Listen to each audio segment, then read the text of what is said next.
বাবা মাকে বৃদ্ধাশ্রমে না পাঠায়। এই কে বলেছে? কে বলেছে? আমি এসব করেছি?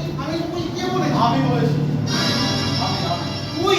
হ্যাঁ, আমি সিআইডি ইন্সপেক্টর রক্তিম রায়। বাংলা সেজে এতদিন তোমার সমস্ত কুকর্ম আমি অনুসন্ধান করছিলাম।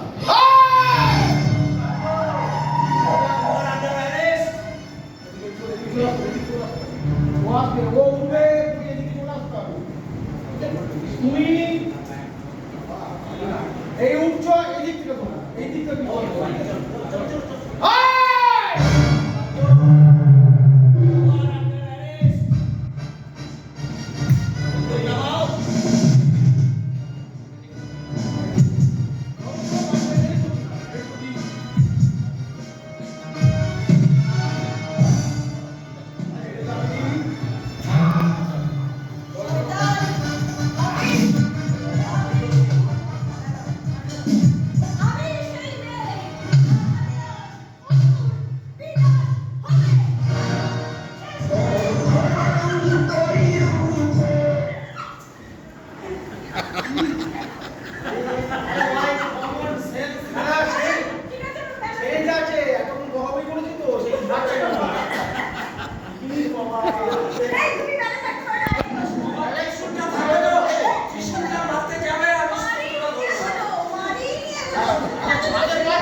এটা তো লাইট কাটছে তো, শেষ করছি না তো, এটা শেষ করছি, লাইট কাটছে শুধু ওইটা বলছে, ওই বিচারটা বলে দিচ্ছে, আর না হলে ওইটা ছেড়ে দিন, ওরা দিল লাইট কেটে দিল, আমি শুধু বেরিয়ে যাচ্ছি, কোয়েল বেরিয়ে যাচ্ছি, আর এবারে ওই সবাই অ্যাসেম্বলিটা হয়ে গেছে, তাহলে সবাই এবার লাইট কাটার